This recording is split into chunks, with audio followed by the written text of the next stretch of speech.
नमस्कार। क्या नरेंद्र मोदी तानाशाह हैं? तो आरोप उन पर लगा है कि वो तानाशाही प्रवृत्ति के व्यक्ति हैं और देश को तानाशाही की ओर ले जा रहे हैं। इसलिए इस सवाल की पड़ताल जरूरी है और फैक्ट के साथ पड़ताल जरूरी है। ये नहीं कि किसी को मन में आ गया और कह दिया कि तानाशाह हैं और मान लिया हमने तानाशाह है। ऐसा होता नहीं है। तो आरोप जो लगा वो ध्रुव राठी के वीडियो से थोड़ा सा एम्पलीफाई हो गया, वरना लोगों के मन में तो ये था, बहुत लोगों के मन में, कि ये लगातार चुनाव जीत रहा है तो तानाशाही होगा।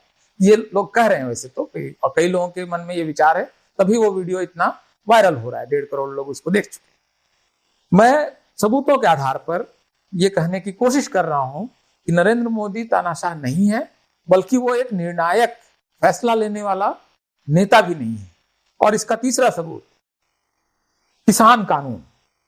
भारत में जो किसान और खेती है वो एक फंसी हुई चीज है। ये तो दुनिया का हर व्यक्ति मानता है, पक्ष विपक्ष का हर आदमी मानता है कि भारत की जो टोटल जीडीपी है उसमें खेती का हिस्सा लगातार घटते घटते अब की तारीख में 15-16% रह गया है, जो एक समय आधे से ज्यादा होता था, 50% होता था। और उसमें आबादी भी कभी अब उसमें पहले की तरह 65-70% आबादी नहीं है, मुश्किल से 35-45% आबादी अब खेती पर निर्भर है। लेकिन आप देखिए, भारत से बड़े देश अमेरिका में सिर्फ 2% आबादी वहां की सारी खेती कर लेती है। 45% लोग खेती करें, ये संभव नहीं है। और ये करेंगे तो होगा क्या कि एक थोड़ा सा खेत है, उसमें 5 भाई बहन और उनका परिवार, उनके बच्चे मिलकर खेती कर रहे हैं। तो खेती थोड़ी सी, अब खास करके उत्तर भारत में, बो दिया, उसके बाद 1.5 महीना खाली, एक आदमी पानी लगाएगा, बाकी लोग गांव की राजनीति करेंगे, पंचायती करेंगे, झगड़े करेंगे। तो हो क्या यही रहा है कि बहुत ज्यादा लोग खेती में लगे हुए हैं। दरअसल इतने लोगों की जरूरत है नहीं, खास करके टेक्नोलॉजी के आने के बाद। और इसके अलावा खेती जो कर रहे हैं वो उनके लिए जो मार्केट है उसके हिसाब से, चूंकि वो प्रोड्यूस भी नहीं करते हैं, जो ज्यादा आमदनी है उनमें वो लगते नहीं है, बहुत सारी समस्याएं हैं। फसल को वो ढंग से बेच भी नहीं पा रहे हैं, मार्केट भी बड़ा नहीं है। तो इसको ठीक करना तो एक एजेंडा है जो कि सभी पार्टियों का है। नरेंद्र मोदी ने यह तय किया कि हम भारत की खेती को बदल देंगे, मैं भारत की खेती को बदल दूंगा। ये उन्होंने एक प्रोजेक्ट लिया। इसके तहत उन्होंने 3 कृषि कानून लेकर वो आए और तीनों को उन्होंने संसद में पास कराया। संसद में उनका पूर्ण बहुमत है, थोड़ी बहुत शायद वो और करा सकते थे, लेकिन उससे फर्क नहीं पड़ता, कानून तो पास होना ही था। तो संसद के दोनों सदनों में कानून पास हो गया। लेकिन इसको लेकर किसानों को ये लगा कि उस कानून में जो एक व्यवस्था है कि जो मंडियां हैं, एपीएमसीज, इसके बाहर किसानों को अपनी फसल बेचने की इसमें छूट दी गई थी। उनको लगा कि एपीएमसी का अगर सिस्टम खत्म हो गया तो अल्टीमेटली देर सवेर एमएसपी का सिस्टम भी खत्म हो जाएगा। अगर एमएसपी खत्म हो जाएगी तो खासकर पंजाब और हरियाणा के किसान जो उसके बड़े लाभार्थी हैं, उनको लगा कि हमारी जो 55-60 साल से चली आ रही आमदनी है, जिससे हमारी सारी अमीरी आई है, वो उसका क्या होगा। तो वो एजिटेटेड हो गए और उन्होंने दिल्ली आने वाले 3 रास्तों को घेर लिया। तो ऐसा नहीं है कि अगर कोई सरकार चाह लेती कि ये हम नहीं करने देंगे तो नहीं करने देती है, ये संभव था। लेकिन ये आंदोलन हुआ सिर्फ 2 राज्यों के कुछ किसानों का, अमीर किसानों का ही आंदोलन था, क्योंकि वही एमएसपी पे बेचने के लिए एक्स्ट्रा प्रोड्यूस करते हैं। बाकी जगह, ज्यादातर जगह तो एमएसपी की खरीदारी होती नहीं है। और कहने के लिए 24 फसल की एमएसपी है, लेकिन मुख्य रूप से चावल और धान, मतलब धान और गेहूं 2 ही फसल की खरीदारी होती है।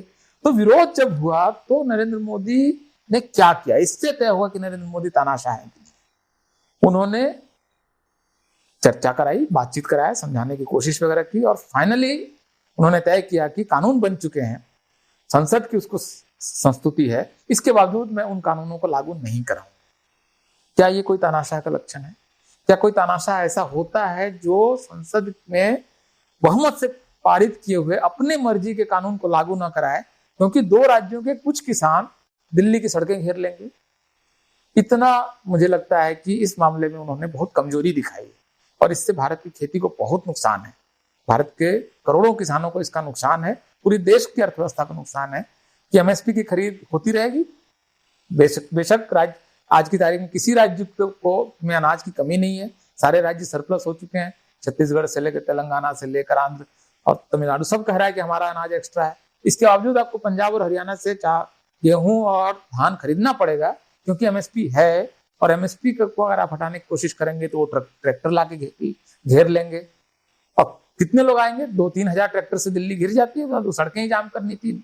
तो ये अगर आम सहमति के बगैर बुलडोज करना होता नरेंद्र मोदी को तो कर चुके होते। उन्होंने बुलडोज नहीं किया। इससे पहले की सरकारों ने अपने कानूनों को कई बार बुलडोज किया है। नरेंद्र मोदी ने इसमें आम सहमति बनने का इंतजार किया और आम सहमति जब नहीं बनी तो उन्होंने अपने पसंदीदा 3 कानूनों को लागू नहीं कराया। मुझे नहीं लगता है कि नरेंद्र मोदी का ये कोई तानाशाही वाला का लक्षण है, और बल्कि वो बहुत मतलब एक तरह से स्टेट्समैनशिप कह सकते हैं, उनका कोई कमजोर होना भी कह सकता है कहने को कि वो मजबूत नेता नहीं है, वो मतलब डिसाइसिव लीडर नहीं है, जो कि मतलब उसको लग रहा है कि पार्टी हित में है, देश हित में है, कोई भी उसको जो भी समझ में आए कि उसको लग रहा है कि करना चाहिए तो कर देता है, लेकिन वो नहीं किया। इससे साबित हो रहा है कि नरेंद्र मोदी तानाशाह नहीं है, न देश ये तानाशाही की तरफ जा रहा है। बहुत बहुत शुक्रिया, धन्यवाद।